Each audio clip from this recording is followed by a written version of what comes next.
नमस्कार दोस्तों, the saffron resurrection channel में आपका स्वागत है। पिछले वीडियो में हमने आपको बताया कि अलेक्जेंडर कौन था, कहाँ पैदा हुआ था और कैसे वो मैसेडोनिया का राजा बना। अगर आपने हमारा इससे पहला वाला वीडियो नहीं देखा है तो उसका लिंक हमारे इस वीडियो के डिस्क्रिप्शन में है। उस लिंक पे क्लिक करके आप हमारा इससे पहला वाला वीडियो देख सकते हैं। दोस्तों, आज हम इस वीडियो में आपको बताएंगे कि अपने विश्व विजय के अभियान में सिकंदर ने कौन कौन से युद्ध लड़े और सिकंदर के फारस पे आक्रमण का पहला भाग।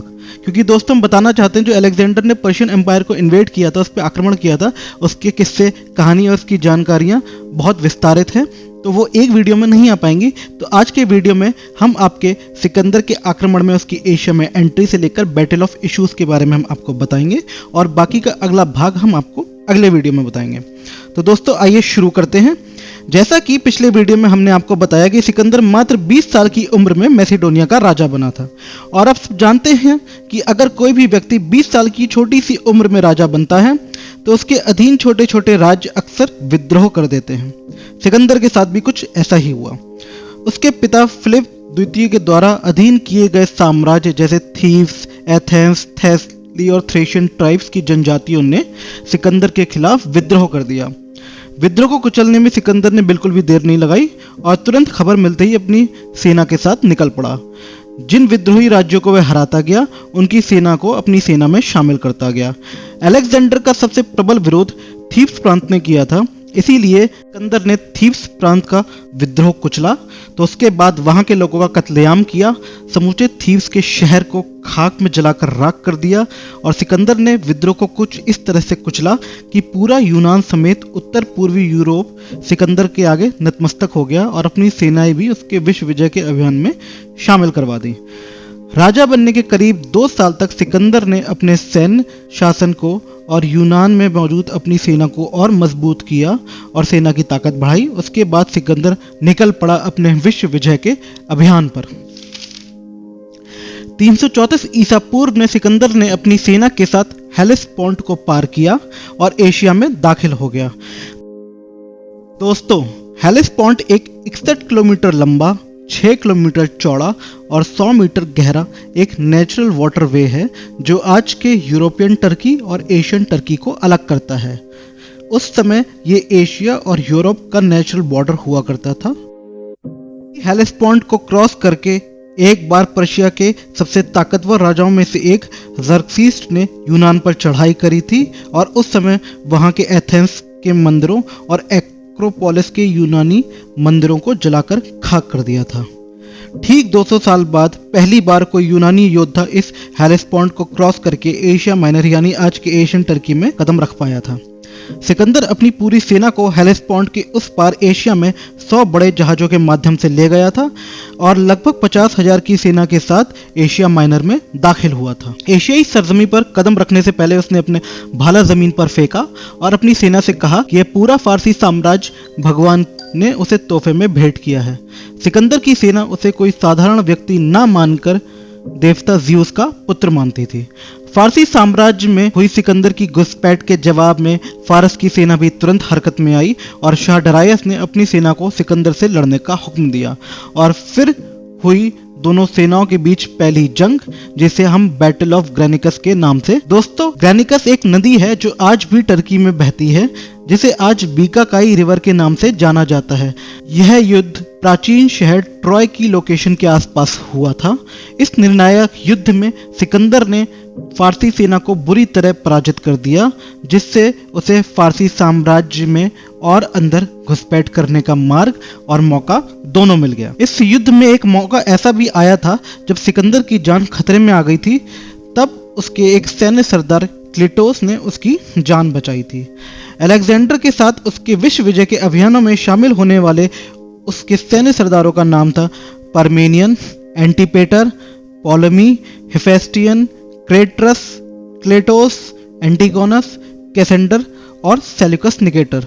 सेल्यूकस निकेटर को बाद में अखंड भारत के सम्राट चंद्रगुप्त मौर्य ने पराजित कर दिया था और पूरे अफगानिस्तान को मौर्य साम्राज्य में शामिल कर लिया था। बैटल ऑफ ग्रेनिकस में हुई जीत के बाद अलेक्जेंडर ने एशिया माइनर में अपनी ताकत को और बढ़ाया। उसके बाद एक प्राचीन शहर हेलिकार्नेसस की घेराबंदी करके उसे जीत लिया। हेलिकार्नेसस शहर में उसे पानी, रसद और धन की आपूर्ति हुई, जिसके बाद उसने सीरिया पर अपना कब्जा कर लिया। और फिर इसके बाद दोनों साम्राज्यों के बीच दूसरी सबसे बड़ी जंग हुई, जिसे हम बैटल ऑफ इशूज या बैटल ऑफ ईसस के नाम से जानते हैं। इस युद्ध में सिकंदर का मुकाबला करने के लिए खुद फारस का शाह दरायस भी शामिल हुआ। मित्रों, जहां पर यह बैटल ऑफ इशूज हुई थी, उस शहर को टर्की में आज इस्कंदरन के नाम से जाना जाता है। इस्कंदरन के नाम से क्यों जाना जाता है, यह भी हम आपको बता दें, क्योंकि इस प्राचीन शहर का नाम इशूज था और जब सिकंदर ने यहाँ पर यह युद्ध जीता तो उसने अपनी जीत की याद में इस शहर का नाम अलेक्जेंड्रिया रख दिया। तब से अलेक्जेंड्रिया का नाम विकृत होकर इस शहर का नाम आज भी इस्कंदरन है, जो टर्की का एक शहर है। इस जंग में जहां एक तरफ सिकंदर की सैन्य संख्या 40,850 थी, तो वहीं दूसरी तरफ पर्शियन आर्मी की संख्या 1 लाख से ऊपर थी, जिसमें 11,000 मशहूर पर्शियन इमॉर्टल्स भी शामिल थे। लेकिन सिकंदर की युद्ध शैली अद्वितीय होती थी और उसका व्यू अकाट्य होता था। की बदौलत वो अपनी छोटी सी सेना से बड़ी बड़ी सेनाओं को भी पराजित कर दिया करता था।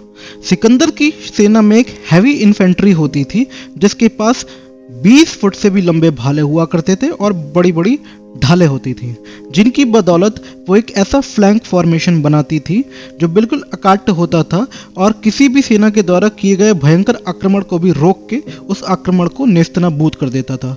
सिकंदर इस हैवी इन्फेंट्री वाली फ्लैंक फॉर्मेशन को अपनी सेना के मध्य भाग में रखता था और लेफ्ट और अपने राइट विंग में घुड़सवार दस्तों और तीरंदाजों को रखता था।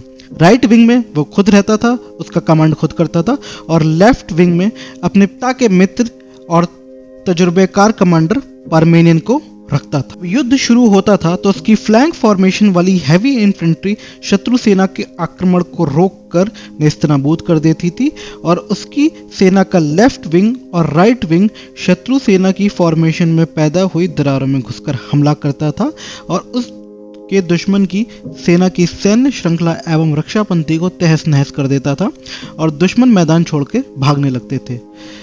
333 ईसा पूर्व बैटल ऑफ इशूज में भी सिकंदर ने यही युद्ध नीति अपनाई और पर्शियन आर्मी को बुरी तरह से पराजित कर दिया। ये पर्शियन साम्राज्य के अस्तित्व में आने के बाद उसकी पहली ऐसी हार थी जिसमें उसका राजा खुद शामिल हुआ था और यहीं से शुरू हुई फारसी साम्राज्य के पतन की कहानी। युद्ध में अपनी पराजय को निश्चित देखकर पर्शिया का शाह दरायस मैदान छोड़कर भाग गया था और पीछे छोड़ गया अपनी पत्नी, अपनी मां और अपनी दोनों बेटियां, जो सिकंदर के कब्जे में आ गईं। हालांकि सिकंदर ने उसके पूरे शाही परिवार को पूरे सम्मान के साथ कैद में रखा। तो ये था सिकंदर का फारसी साम्राज्य पर किए गए आक्रमण का पहला भाग। अगले भाग में हम आपको बताएंगे बैटल ऑफ गौगामेला के बारे में, जो दरायस और सिकंदर के बीच आखिरी निर्णायक युद्ध था। फिर उसके बाद हम अगले भाग में आपको यह भी बताएंगे कि कैसे अलेक्जेंडर ने इजिप्ट को जीता, battle of royal Persian gates के बारे में। रॉयल पर्शियन गेट्स को आज ज़ैग्रोस माउंटेन्स भी कहा जाता है। और फिर बताएंगे आपको सीज ऑफ पर्सिपोलिस के बारे में। पर्सिपोलिस पर्शिया की प्राचीन राजधानी थी, जिसके नाम पर ही पर्शिया का नाम पर्शिया पड़ा था। सिकंदर ने पर्सिपोलिस की घेराबंदी करके उसे लगातार 5 दिनों तक लूटा। फिर सिकंदर के सिपाहियों ने पर्सिपोलिस को जलाकर खाक में मिला दिया। तो दोस्तों, आइए मिलते हैं अपने वीडियो के अगले भाग में। इस वीडियो को खत्म करने से पहले मैं आपके लिए हमेशा की तरह एक क्विज छोड़ के जा रहा हूं, जिस क्विज के सवालों के जवाब आपको कमेंट बॉक्स में लिखने हैं। और उनका पहला सवाल ये है कि अलेक्जेंडर ने अपनी सेना को यूरोप से एशिया में एंटर कराया जिस पानी के दर्रे से, उस वाटरवे का नाम क्या है और आज वो कहां पे है। दूसरा, बैटल ऑफ ग्रेनिकस कब हुई थी। तीसरा, बैटल ऑफ इशूज कब हुई थी। इन तीनों सवालों के जवाब आपको कमेंट बॉक्स में देने हैं। अगर आपको मेरा बताया हुआ कंटेंट पसंद आया हो तो मेरे इस वीडियो को लाइक कीजिए, शेयर कीजिए, मेरे चैनल को सब्सक्राइब कीजिए। इस वीडियो के लिए इतना ही। मिलते हैं अपने अगले वीडियो में। धन्यवाद। जय मां भारत।